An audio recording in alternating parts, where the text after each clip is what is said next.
Bien, donc je vous propose de poursuivre avec le second exposé de la session, donc, qui sera donné par Jocelyne Trocaz, qui est directrice de recherche au CNRS, au laboratoire TIMC de l'IMAG à Grenoble. Elle a une formation universitaire en informatique, docteur de l'Institut national polytechnique de Grenoble en 86. Elle est enseignante des universités de 84 à 88, puis elle entre au CNRS en 88. Depuis 90, elle conduit une activité dans le domaine de la robotique médicale, en particulier sur l'interaction robot-utilisateur, sur également la conception de robots pour leurs applications médicales, l'imagerie médicale et de nombreux domaines d'applications cliniques, principalement l'orthopédie, la radiothérapie, la chirurgie cardiaque et l'urologie. Elle est responsable de l'équipe gestes médico-chirurgicaux assistés par ordinateur depuis 1996. Jocelyne, à toi. Bonjour à tous, je suis ravie d'être ici. Merci à Jean-Paul d'avoir organisé cette journée et au Collège de France de nous accueillir. Donc je vais essayer un petit peu de vous retracer l'histoire de la robotique médicale. Alors on va partir d'assez récemment, mais vous allez voir à quel point cette histoire est inscrite dans différentes évolutions scientifiques parallèles. Alors, une petite précaution avant de commencer, je vais parler de travaux existants. Alors évidemment, je vais en oublier et en omettre beaucoup puisqu'on n'a pas le temps d'être exhaustif, mais je vais essayer de vous montrer en fait des systèmes un petit peu typiques des différentes approches pour que vous ayez une idée de cette évolution à travers les âges.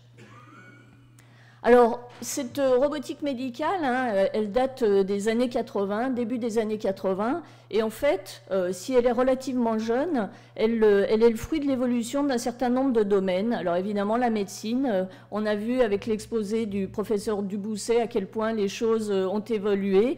Alors elles ont évolué depuis bien plus longtemps, évidemment.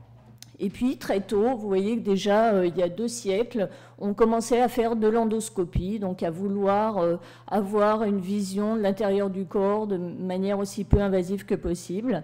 En début des années 1900, vous voyez que déjà, on avait des moyens de repérage pour faire de la neurochirurgie qu'on appelle stéréotaxique. Donc, on essayait finalement, par des moyens de repérage extérieurs, de connaître la position d'une cible à l'intérieur du crâne. Et évidemment, cette médecine, elle a bénéficié des progrès de la physique. Alors, on a eu, dans l'exposé précédent, l'exemple du système EOS, où finalement, un prix Nobel de physique a donné lieu au développement d'un nouveau système d'imagerie. Mais bien avant, donc vous avez eu la découverte des rayons X, des ultrasons avec le sonar, de la résonance magnétique nucléaire, et on a eu comme ça la création de nouvelles modalités d'imagerie. Et certaines d'entre elles ont vu le jour également parce que l'informatique était advenue. Donc typiquement l'IRM, le scanner, le fait de pouvoir refaire des reconstructions d'un volume 3D à partir de projections radiographiques pour le scanner, eh bien ça n'est possible que parce qu'on a un ordinateur pour faire un certain nombre de calculs de reconstruction.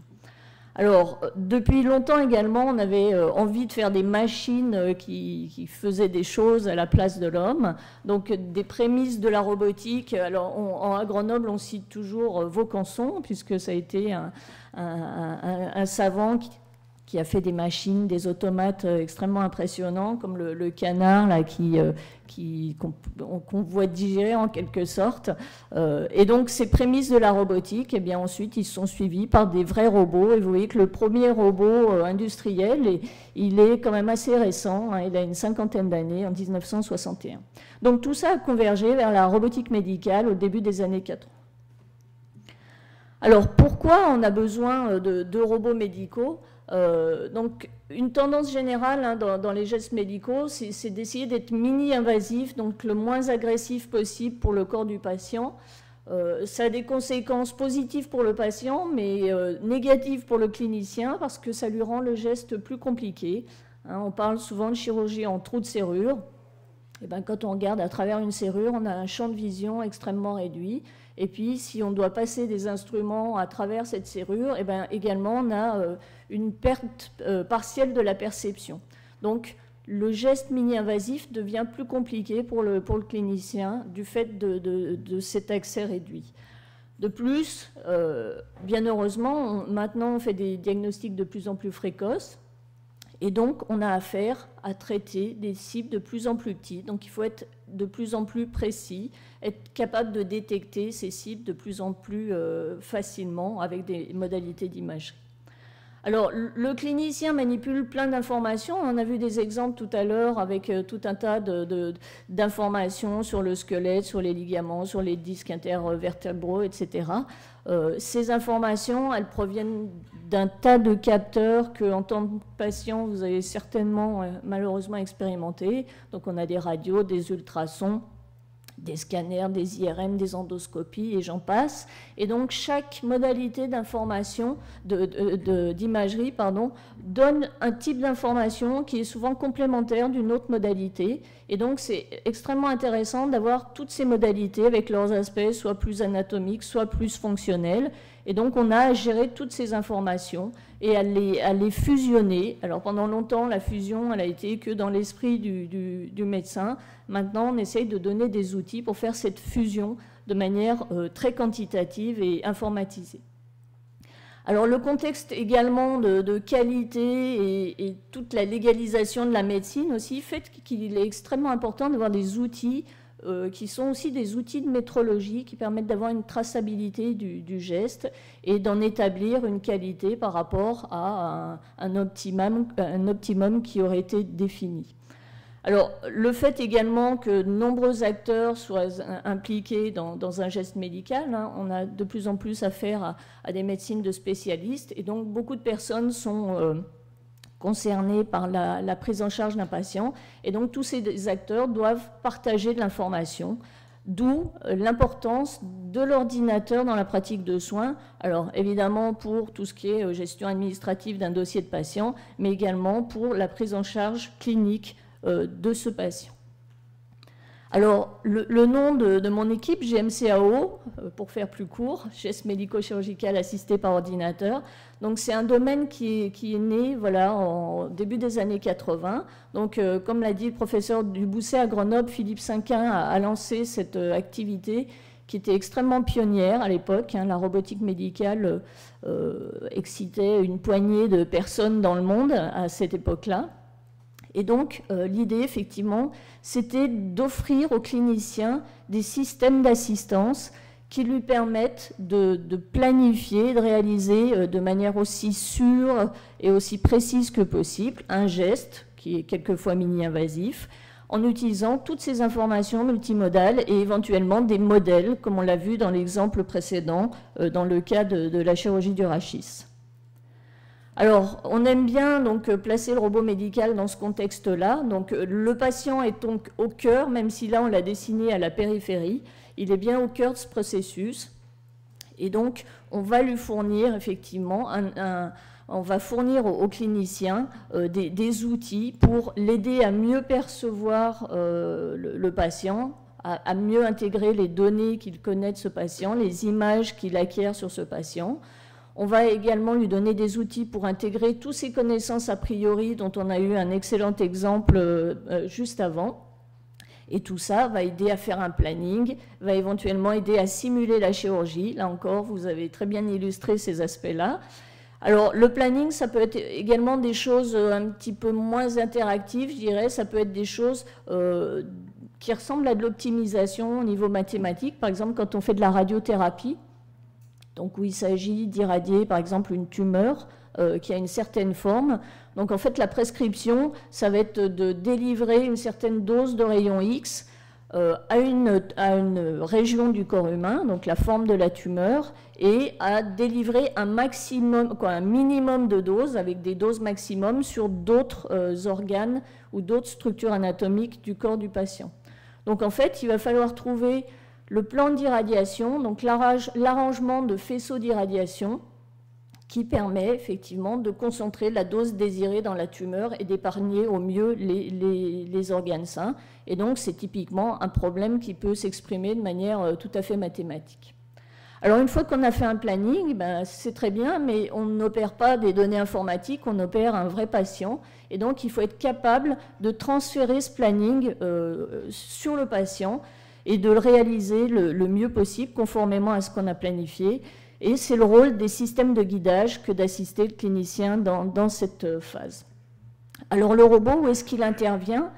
Alors, le robot, ce qui est intéressant, c'est une machine qui est connectée au monde informatique, donc au monde numérique, mais c'est une machine qui est ancrée dans le réel, qui est une machine physique et qui peut agir sur ce réel et faire des choses. Donc, c'est un moyen d'interface entre le monde numérique et le monde réel qui est extrêmement intéressant. Et par exemple, ça peut être un moyen qui est utilisé pour de la simulation, pour à la fois spécifier des gestes, mais également pour sentir de l'information tactilement. Je crois que vous aurez un exposé un petit peu plus tard, en fin d'après-midi, où il y aura du rendu haptique. Et donc, c'est des types de robots qui permettent de faire ça. Alors, le robot, on va le voir plutôt dans l'assistance au geste. Donc, effectivement, où il va être à différents degrés d'autonomie dans la réalisation de ce geste. On va voir ces exemples. Alors, une taxonomie de ces systèmes de guidage. Alors, cette taxonomie, elle a été introduite à l'origine par Stéphane Lavallée à Grenoble, et donc il avait parlé de systèmes passifs, actifs et semi-actifs. Donc j'y rajouterai une composante. Et alors le système passif, c'est pas un robot, c'est la métaphore de votre GPS. C'est un système qui donne de l'information sur le geste qui est en train de se réaliser par rapport à un planning. Alors il y a une cartographie, comme dans votre GPS, vous avez une cartographie par exemple du pays où vous voyagez. Il y a un système de repérage qui localise l'instrument chirurgical. Alors, dans le cas médical, la cartographie, ça peut être le scanner du patient, l'IRM du patient qu'on a acquise avant. Et au bloc opératoire, il va y avoir un système de localisation. Donc, ça peut être un système mécanique, comme vous voyez ici. Ça, c'est un des premiers systèmes qui a été développé en neurochirurgie au Japon par Watanabe et ses collègues. Et donc, l'instrument est fixé sur l'extrémité d'un bras articulé dont les articulations sont codées. Et donc, on peut connaître la position à tout instant de cet instrument dans un espace de travail. Ici, dans cette autre application, une aiguille est localisée grâce à des capteurs magnétiques. Et pareil, on peut connaître sa position dans un espace de travail. Donc, c'est pareil que le GPS qui permet de localiser votre voiture par rapport à la cartographie. Et ce que l'on rend au clinicien, c'est cette information sur ce qu'il est en train de faire. Donc typiquement, ce que vous voyez sur la droite, c'est une visualisation de ce que sera le trajet de l'aiguille si le clinicien persiste dans cette direction par rapport à l'anatomie du patient qui a été préenregistré. Donc ça, c'est un système qu'on appelle passif parce qu'il ne fait que donner de l'information. Et donc, au même titre que quand votre voiture vous dit au prochain carrefour, tournez à droite, vous pouvez aller tout droit ou tourner à gauche, et bien là, le clinicien, pareil, est complètement maître de sa trajectoire et de la façon dont il utilise cette information. Alors, c'est important de citer ces systèmes-là, même s'ils ne sont pas des systèmes robotisés, parce que c'est quand même un grand concurrent à la robotique chirurgicale, parce qu'il y a plein de choses qu'on fait très bien avec des systèmes de navigation. Et donc, il serait stupide de s'en passer. Hein, dans les blocs de neurochirurgie, je crois qu'en France, il y a sans doute pas loin de 95% des blocs de neurochirurgie qui sont équipés de systèmes de neuronavigation. Donc, c'est vous dire à quel point c'est devenu une espèce d'ancillaire standard pour le clinicien. Alors, revenons à la robotique. Donc, les systèmes actifs, c'est l'autre extrémité du spectre. C'est une machine qui va se substituer au clinicien pour une petite partie du geste, pour réaliser vraiment de manière autonome cette partie du geste. Le semi-actif, c'est entre les deux. C'est des robots qui ont des guides mécaniques et ce guide va contraindre la trajectoire, mais la trajectoire est réalisée par le clinicien. Alors cette idée de guide de semi-actif, c'était intéressant, mais c'est très figé dans l'architecture du robot. Et donc, des nouveaux concepts ont été introduits, donc soit des robots co-manipulés, soit des robots téléopérés. Co-manipulation, c'est cette chose-là. Vous avez typiquement l'outil est sur un robot, le clinicien tient l'outil, et tous les deux sont en charge de déplacer l'outil. Donc on verra un exemple, mais donc le robot va par exemple pouvoir contraindre le geste à rester dans une certaine gamme de trajectoires permises ou dans une région de résection permise. Téléopération, le chirurgien déplace un système, alors là j'ai mis un petit robot, mais ça peut être une espèce de joystick de luxe, qui est connecté à un robot, et quand le clinicien fait le geste, celui-ci est transmis au robot et exécuté. Alors ce qui peut être intéressant, c'est que sur le fil, là vous pouvez avoir une espèce de fonction de transfert qui peut permettre de changer l'échelle. Par exemple, quand je fais 10 cm avec la main, le robot fait 10 mm, ou bien peut filtrer des tremblements, ou bien peut faire des choses plus sophistiquées, on le verra par ailleurs. Et donc vous avez le système actif où finalement le clinicien supervise le robot dans cette phase de la chirurgie. Alors le robot, c'est une machine compliquée, donc quand on met ça dans un contexte médical, il faut être sûr que ça va apporter quelque chose, typiquement par rapport à d'autres ancillaires ou par rapport à un système de navigation. Et vous voyez une liste de choses possibles, justement là où le robot est intéressant. Donc par exemple pour faire des tâches qui sont géométriquement complexes, je vous ai parlé de la radiothérapie. Quand on fait de la radiothérapie multifaisceau, c'est géométriquement complexe. Ça peut être porter un dispositif lourd, ça peut être fournir une troisième main, faire une opération à distance, ou bien faire des choses à l'intérieur du corps humain, ou d'une manière plus générale, accroître la précision ou l'amplitude, pouvoir réduire l'amplitude des forces ou des déplacements.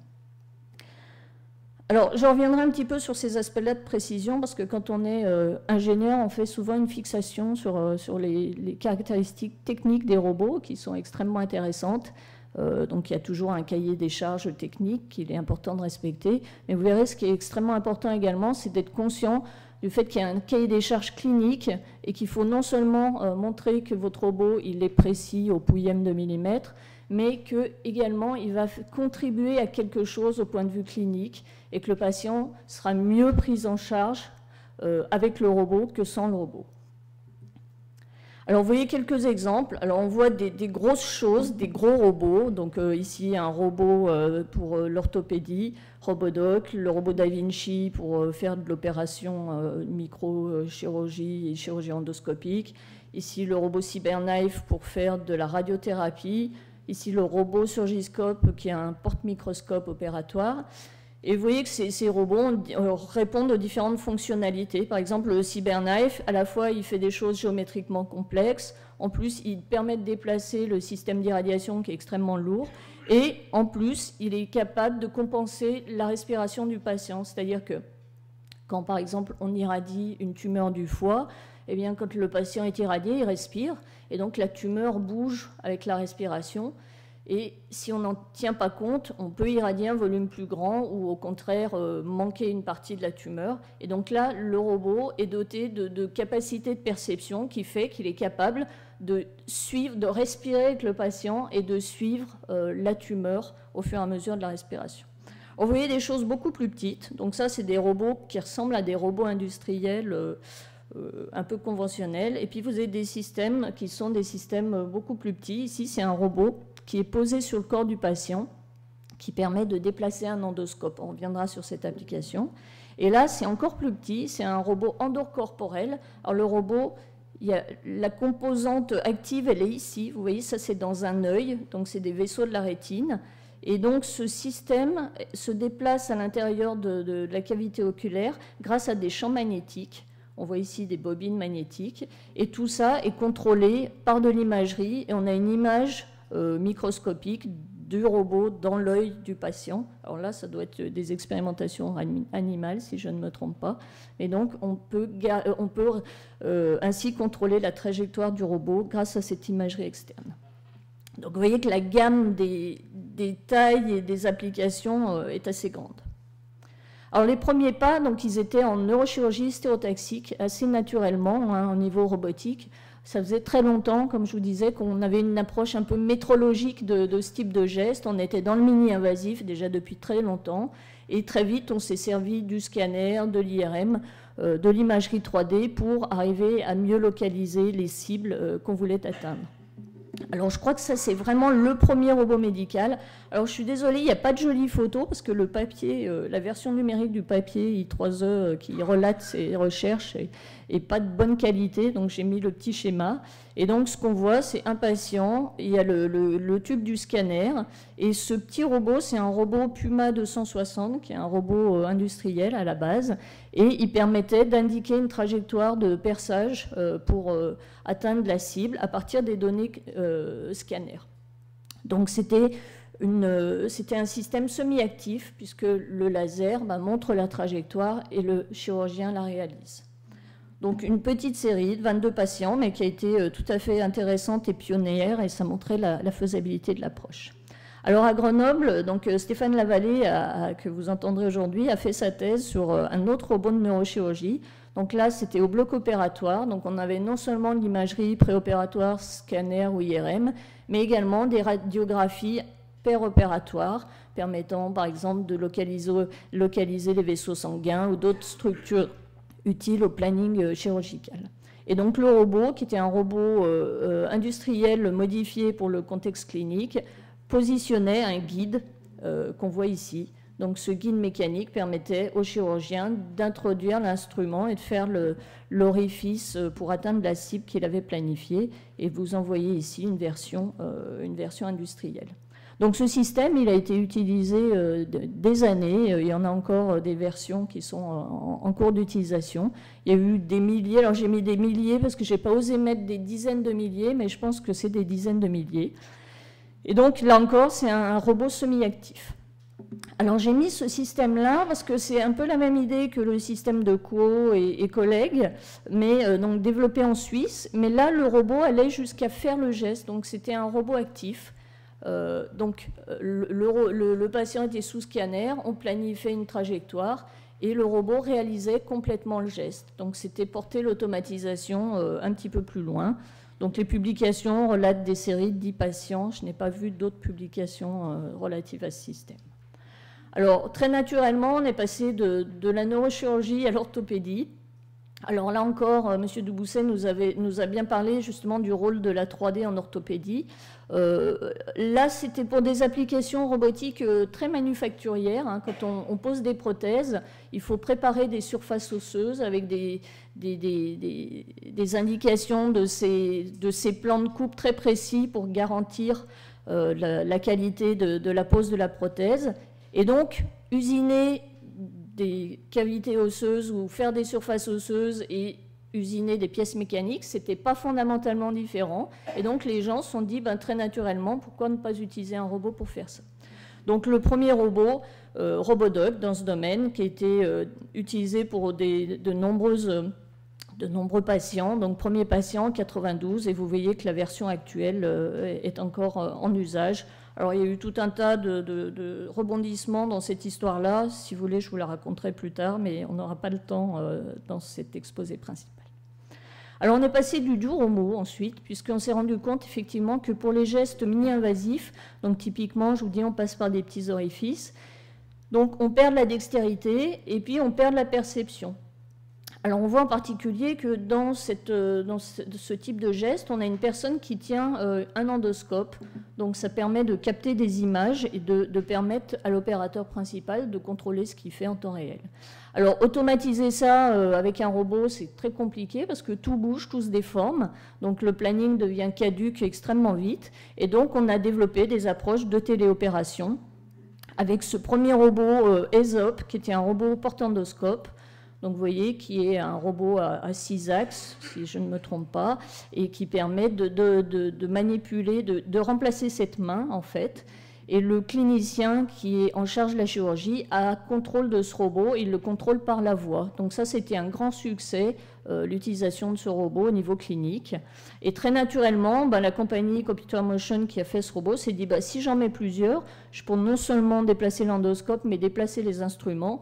Et donc, c'était le système Zeus qui comportait également des porte-instruments. Alors, il y a eu ensuite le fameux robot Da Vinci, dont on parle beaucoup. Même principe, d'avoir plusieurs bras, mais là, ils sont rattachés à une seule base. On peut en avoir 3 ou 4. Et par rapport au robot Zeus, la vraie innovation, c'est dans ces instruments qui sont articulés. Donc, on récupère, vous voyez, quand on passe un instrument à travers un orifice, comme ça, on a 4 degrés de liberté au lieu des 6 qu'on a naturellement. Et quand on réintroduit des articulations au bout de l'instrument, on recouvre ces 6 degrés de liberté, donc on recouvre de la dextérité. Alors, vous avez vu, ces robots sont quand même assez encombrants, assez lourds, ils ont un large espace de travail. Alors, ils sont potentiellement utiles à tout. Mais alors ça, c'est un grand débat. Est-ce que c'est mieux de faire un truc qui peut servir à tout, mais qui peut-être sert moins bien à certaines choses particulières? Et donc, petit à petit, les gens ont eu de nouvelles approches avec des robots plus légers, des robots portables par le corps du patient, voire des robots qu'on mettait dans le corps, et donc des robots bien plus spécifiques en termes d'application. Donc vous en voyez des exemples. Alors là, chirurgie de la colonne vertébrale dont on parlait tout à l'heure, on va avoir un système pour aider à introduire les vis intrapédiculaires. Et donc vous voyez ce petit robot, c'est un robot parallèle, c'est un robot semi-actif, il permet de positionner un guide pour introduire des vis. Et alors ce qui est intéressant, c'est qu'on peut le mettre sur le patient. Alors là, on a mis évidemment une colonne vertébrale en plastique, mais vous voyez sur un corps ici, eh bien, le système est fixé de l'extérieur et peut respirer avec le patient, bouger quand le patient bouge, et donc tout le problème de mobilité de la cible ne se pose plus de ce fait-là.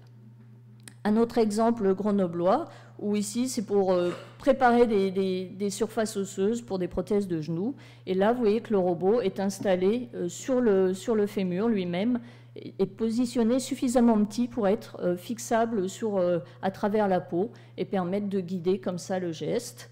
Et enfin, le robot dont je vous parlais tout à l'heure, le portendoscope Vicky. Alors, c'est la même chose que ESOP, sauf que comme il est sur le patient, vous n'avez pas besoin de tous les degrés de liberté qui permettent d'amener l'endoscope sur le corps du patient. ESOP, il y en a 6, parce qu'il faut positionner l'endoscope, ou 5. Il faut positionner l'endoscope au point d'entrée et lui donner sa mobilité. Là, vous avez le robot qui est directement posé sur le corps du patient au point d'entrée de l'endoscope, et donc on n'a plus besoin que de 3 degrés de liberté. Donc le dispositif est tout petit, il peut passer à l'autoclave, donc très facile à utiliser en clinique. Alors, il y a également eu des innovations en termes du contrôle. On s'est dit qu'il était intéressant quand même de garder le clinicien dans la boucle, comme on dit. Et en particulier, il y a des gestes où finalement l'ordinateur sait bien faire certaines choses et le clinicien sait mieux faire d'autres choses. Et donc ici, vous voyez que dans ce système qui s'appelle RIO, qui est un système industriel, l'instrument est porté par le robot, est tenu par le clinicien. Et ce robot va permettre de contraindre le geste. Donc le clinicien doit préparer des cavités osseuses pour placer des éléments prothétiques dans le genou du patient. Eh bien, c'est lui qui va faire le geste, mais c'est le robot qui va le contraindre à respecter les frontières qui correspondent à la forme de la prothèse. D'accord ? Alors, ce qui est intéressant également, c'est de remettre un peu d'automatisation un petit peu intelligente. Et par exemple, c'est l'utilisation de l'imagerie en temps réel pour guider le robot qui guide le geste ou qui réalise une partie du geste. Donc, j'ai déjà parlé du robot CyberKnife.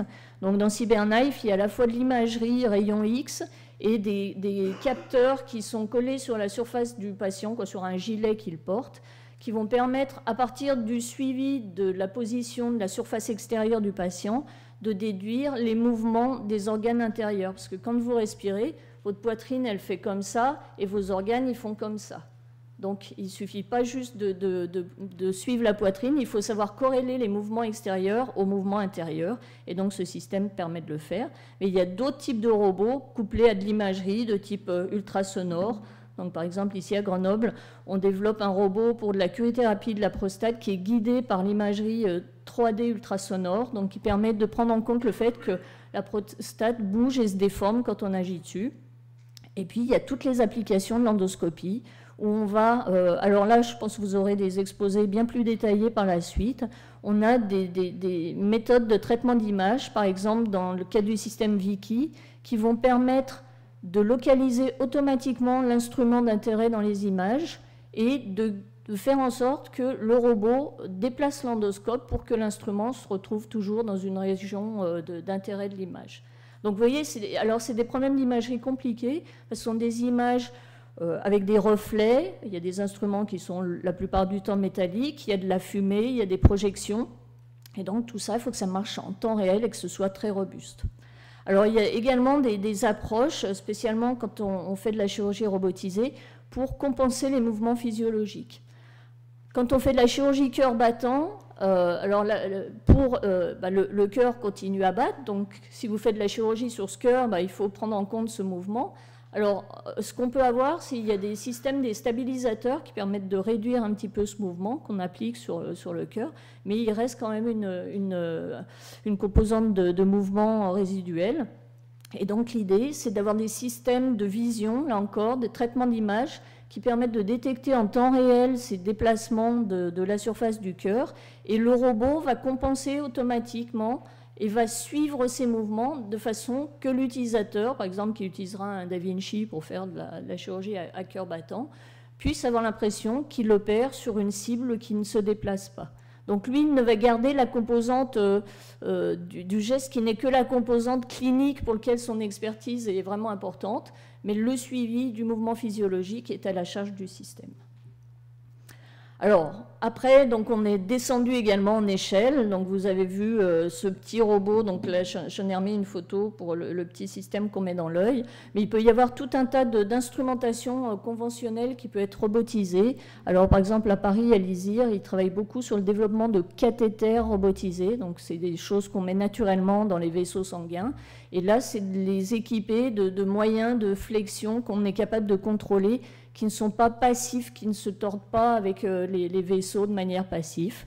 On peut également avoir des instruments endoscopiques robotisés. Je pense que vous verrez d'autres exemples dans la chirurgie NOTS en particulier.